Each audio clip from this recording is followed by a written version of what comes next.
Good morning everybody. मैं सरदार वल्लभ भाई पटेल, खेतीबाड़ी सहरा की सोलंकी। जैसे कि आप लोगों ने देखा पिछले वीडियो में कि इकाई 3 हमने ख़त्म कर ली है और आज हम आगे बढ़ेंगे इकाई 4 की ओर, जिसका नाम है कर्मयोगी लाल बहादुर शास्त्री जी, जिनके लेखक है शंकर दयाल शर्मा।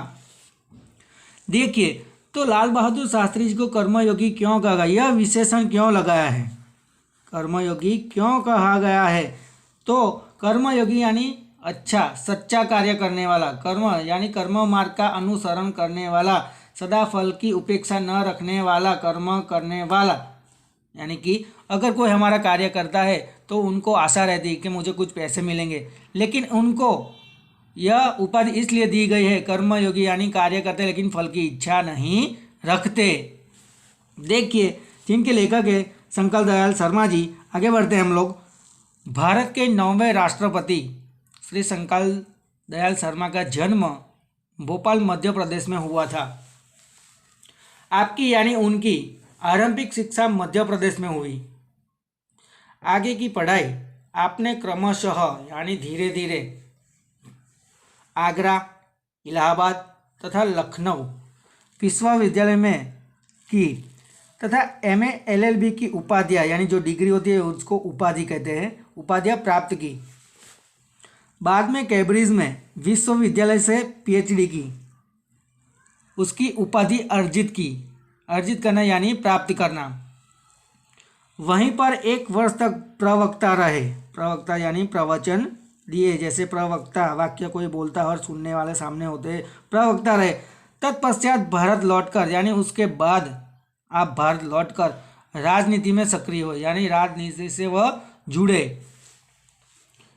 विधायक और सांसद के रूप में आरंभ हुई आपकी राजनीतिक यात्रा।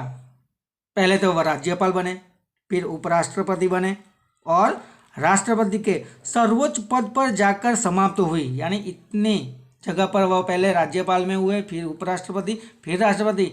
इन सभी जगह पर उच्च पद पर पहुंचकर उनकी क्या हुई, वह समाप्त हुई है। हिंदी और अंग्रेजी दोनों भाषाओं में आपने अनेक पुस्तकें लिखी है।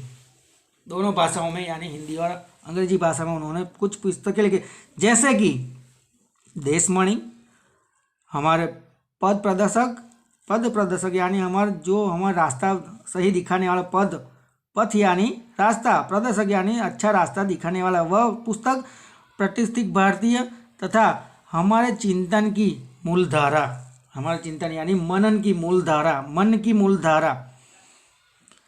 कर्मयोगी लाल बहादुर शास्त्री एक रेखांचित्र में लेखक शास्त्री जी के व्यक्तित्व का विश्लेषण, उनके व्यक्तित्व का विश्लेषण यानी उनकी विशेषता करते हुए यह निष्कर्ष प्रस्तुत करते हैं कि अपनी कर्मठता से गुण के कारण लाल बहादुर शास्त्री एक अति सामान्य परिवार से उठकर, देखिए एक सामान्य यानी बहुत गरीब कुटुंब में वह उनका जन्म हुआ था, वहाँ से उठकर देश के क्या हुए, प्रधानमंत्री पद तक पहुँचे। वे कर्म को ही ईश्वर मानते हैं, वह कर्म को ही क्या मानते हैं, ईश्वर यानी भगवान मानते हैं। जो कार्य करते हैं उन्हीं को वह भगवान मानते हैं। कर्म के प्रति अटल आस्था उन्होंने है, कर्म के प्रति अटल यानी जो टल नहीं सकता, वह आस्था यानी श्रद्धा, एक संपूर्ण समर्पण उनके जीवन का विकास का मूल आधार था। पूरा संपूर्ण जीवन उनका इसी पर, विकास पर क्या था, उनका एक आधार था।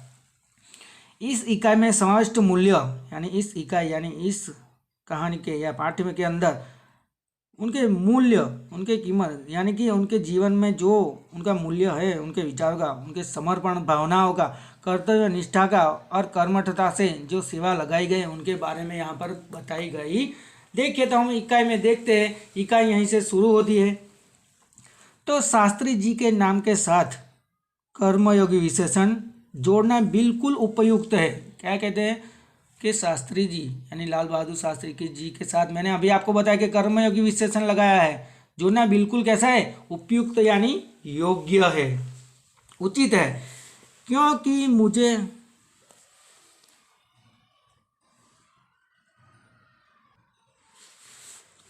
क्योंकि मुझे तो उनका सारा जीवन ही कर्म से भरा हुआ मालूम पड़ता है। शंकर दयाल शर्मा क्या कहते हैं कि क्योंकि मुझे तो उनका सारा जीवन कर्म से भरा हुआ मालूम पड़ता है। शास्त्री जी सामान्य परिवार से ऊपर उठकर देश के प्रधानमंत्री के जो पद है वहाँ तक पहुँचे। देखिए शास्त्री जी एक सामान्य यानी गरीब परिवार से उठकर उन्होंने कितना स्ट्रगल किया है, वो प्रधानमंत्री के जिस महत्वपूर्ण पद तक वह पहुँचे हैं उसका रहस्य उनके कर्मयोगी होने में ही छिपा हुआ है। यह उनका रहस्य, यहाँ तक वह प्रधानमंत्री बने उनका रहस्य केवल कर्मयोगी होने में ही उनका छिपा हुआ है। ये उन लोगों में भी नहीं थे, यानी उन लोगों में भी वो नहीं थे जो भाग्य पर भरोसा करके बैठे रहते हैं। कई लोग होते हैं जो भाग्य पर भरोसा करके बैठे, जो भगवान चाहेगा वह होगा, उन लोगों में से वह नहीं थे। कई लोग सोचते हैं कि जो भगवान करेगा वही अच्छा होगा, अगर मेरे किस्मत में पैसे हैं तो मिलेंगे, लेकिन वह उनमें भी नहीं थे जो अचानक कभी सफलता मिल जाती है, बल्कि वे उन लोगों में से थे जिनको अपनी हथेली, यानी हमारे हाथ में जो हथेली है ये, उनके अंदर जो लकीरें यानी आप देख सकते हैं यहाँ पर मेरे हाथ में जो लकीरें जा रही है, जो हाथ की हथेली जो लकीरें के बजाय अपने चिंतन और कर्म की शक्ति पर अधिक भरोसा होता है। चिंतन, अपने हाथ पर विश्वास या भरोसा करके बैठने वालों में से नहीं थे वह, लेकिन चिंतन और कर्म की शक्ति पर अधिक भरोसा रखते थे, यानी विश्वास करते थे। और वे क्रमशः यानी धीरे धीरे अपने जीवन का रास्ता बनाते हुए आगे बढ़ते हैं। धीरे धीरे क्रमशः अपने जीवन का खुद का रास्ता बनाते हुए वह क्या करते हैं, आगे बढ़ते हैं।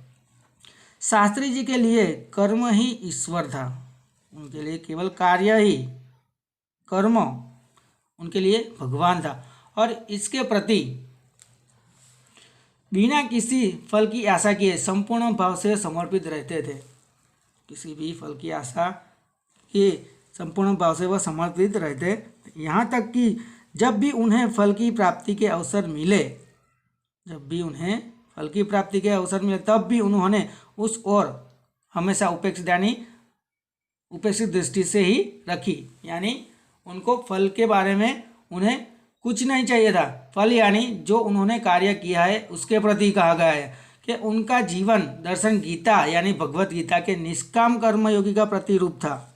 निष्काम, जो निष्काम किसे कहेंगे, तो फल की उपेक्षा न रखना, यानी कोई फल की उपेक्षा जो कार्य करते हैं उसे फल की आशा होती है, लेकिन यह आशा के बिना निष्काम कर्मयोगी का प्रतिरूप था। इसलिए मैं समझता हूँ, यानी दयाल शर्मा जी कहते हैं, शंकर दयाल शर्मा जी कहते हैं कि मैं समझता हूँ कि उन्हें केवल कर्मयोगी के बजाय निष्काम कर्मयोगी कहना उचित, अधिक उपयुक्त होगा, यानी उचित तो होगा।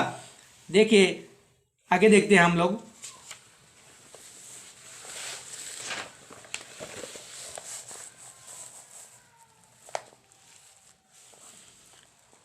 अपने उद्देश्य के प्रति दृढ़ आस्था, उनका उद्देश्य यानी मुझे यह करना है, उनके प्रति यानी आस्था यानी श्रद्धा, उस उद्देश्य को प्राप्त करने के लिए कर्म का भाव तथा उस कर्म के प्रति संपूर्ण समर्पण। देखिए जो कार्य करते हैं उनके प्रति संपूर्ण भाव होना चाहिए, उस कार्य के प्रति, और समर्पण। ये तीन बातें लेखक क्या कहते हैं यहाँ पर, यह तीन बातें मुझे उनके संपूर्ण चरित्र तथा जीवन दर्शन में दिखाई पड़ती है। अपने एक भाषण में, यानी जब भाषण हुआ था उन्हें इसी तरह के विचार व्यक्त करते हुए कहा था कि यहाँ तक कि भले ही आप राजनीतिक या सामाजिक या किसी भी अन्य क्षेत्र में कार्य करते हैं, यदि आप उसमें सफल होना चाहते हैं तो अपने दायित्व का, अपने जिम्मेदारी, दायित्व का पूरी तरह से निर्वाह करना चाहिए, यानी पालन करना, निर्वाह करना यानी अपने जिम्मेदारी का पूरी तरह से पालन करना चाहिए। तो आपके कार्य और समर्पण तथा भक्ति और कर्म में समन्वय होना चाहिए, तभी भक्ति और कर्म में समन्वय होना चाहिए। समन्वय मैंने आपको बताया, यानी मेल होना चाहिए। मैं शास्त्री जी की सफलता का रहस्य उनके इसी महत्वपूर्ण चिंतन में मानता हूँ।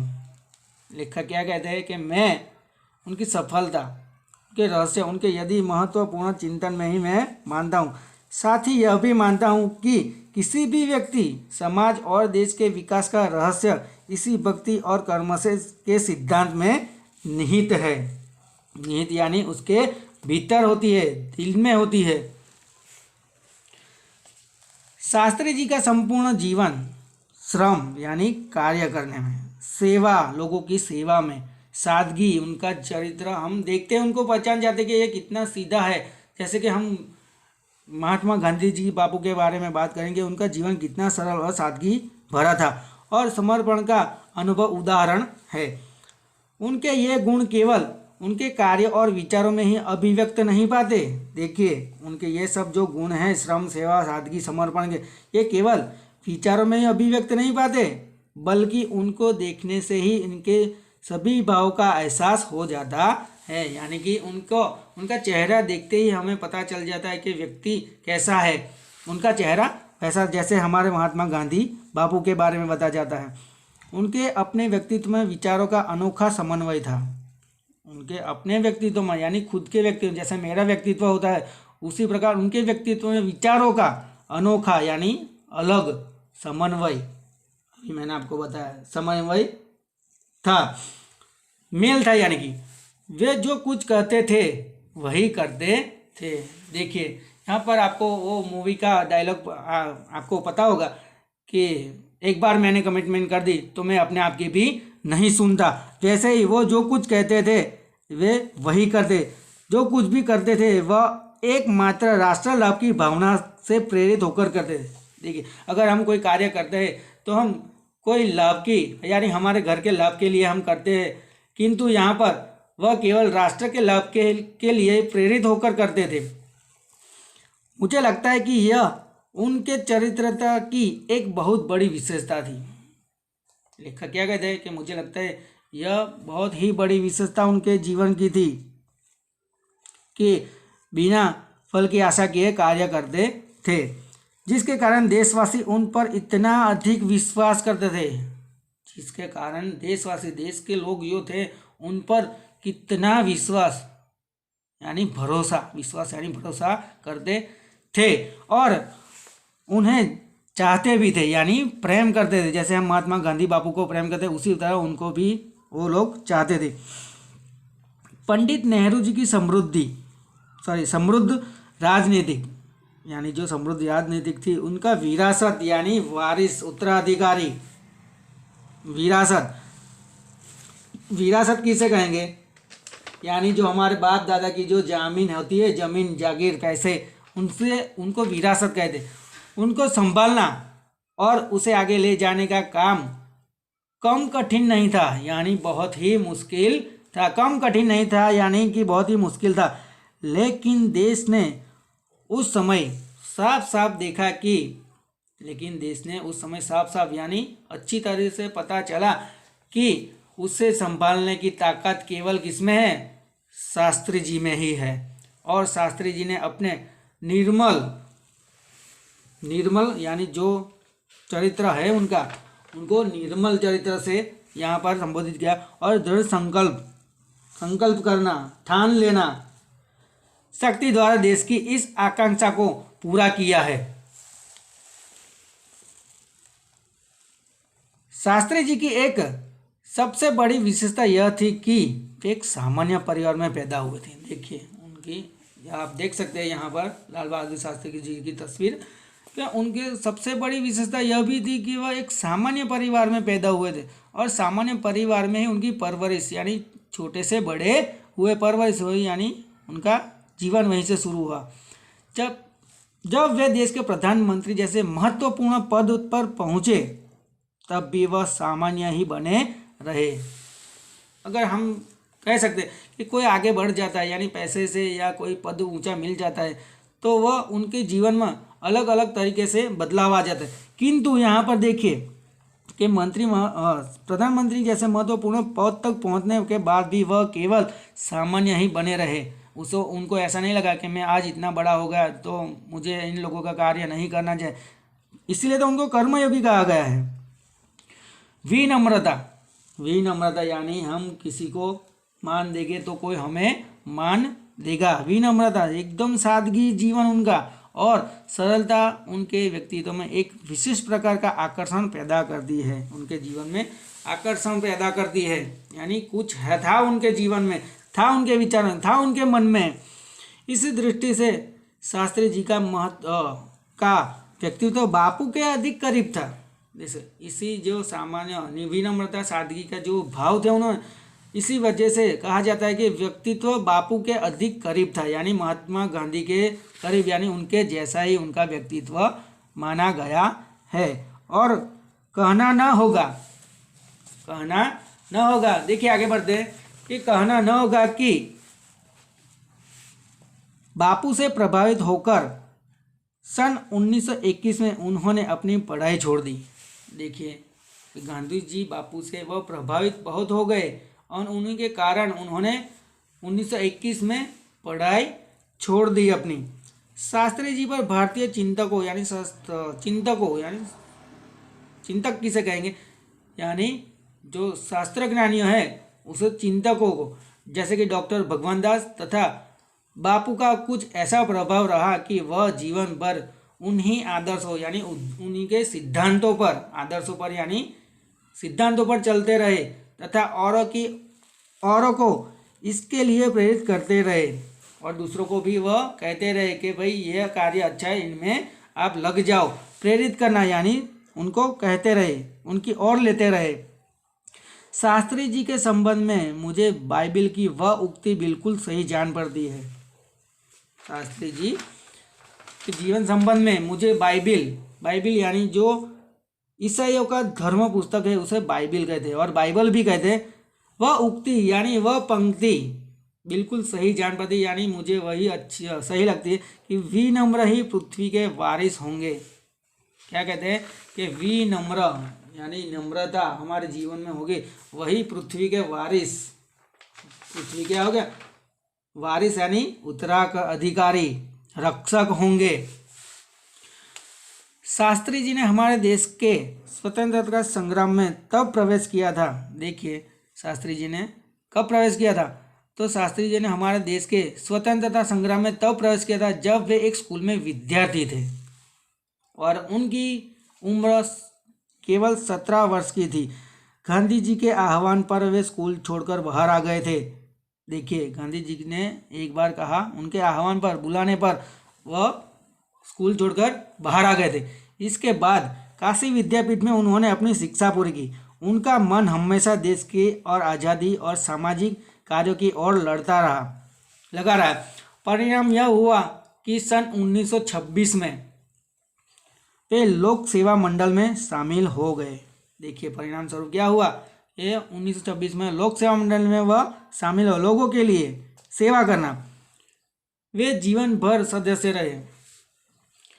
इसमें शामिल होने के बाद शास्त्री जी ने गांधी जी के विचारों के अनुरूप अछूतों द्वारा के काम में जो अपने आप को लगा दिया। गांधी जी ने बताया, उनको आदर्शों को लेकर उन्होंने उनके विचारों को सुनकर अछूतों द्वारा यानी जो छुआ अछूत की जो बात, हमें ऊंच नीच का भेदभाव हमारे समाज में, उनको लेकर, उस कार्य को लेकर उन्होंने हाथ में कार्य लिया। यहाँ से शास्त्री जी के जीवन का एक नया अध्याय यानी एक नया प्रसंग प्रारंभ होता है यानी शुरू होता है। सन 1930 में जब नमक कानून तोड़ आंदोलन शुरू हुआ, 1923 में जो नमक यानी गांधी बापू के साथ आंदोलन जो हुआ शुरू हुआ, तो शास्त्री जी ने उसमें भाग लिया। परिणाम स्वरूप उन्हें जेल जाना पड़ा। उन्होंने उसमें भाग लिया तो उनके साथ उनको भी जेल में जाना पड़ा। यहाँ से शास्त्री जी के जीवन की जेल यात्रा की जो शुरुआत होती है यहीं से होती है। कहा जाता है कि सन 1942 के भारत छोड़ आंदोलन तक यह निरंतर चलती रही। इन 12 वर्षों के दौरान यानी 12 वर्षों में वह 7 बार जेल गए हैं। कौन? लाल बहादुर शास्त्री जी। इसी से यह अंदाजा लगाया जा सकता है कि उनके अंदर देश की आज़ादी के लिए कितनी बड़ी ललक थी, यानी इच्छा थी। ललक होना यानी आज़ादी के लिए उनकी इच्छा कितनी बड़ी थी। दूसरी जेल यात्रा उन्हें सन 1932 में किसान आंदोलन में भाग लेने के लिए हुई थी। दूसरी जो जेल यात्रा जो 1932 में किसान आंदोलन में भाग लेने के लिए करनी पड़ी। सन 1942 की उनकी जेल यात्रा 3 वर्ष की थी, जो सबसे लंबी जेल यात्रा कही जाती है। चलिए तो दोस्तों यहाँ तक रखते हैं, देखेंगे अगले वीडियो में दूसरा उनका, बराबर। तब तक के लिए थैंक यू। जय हिंद, जय भारत।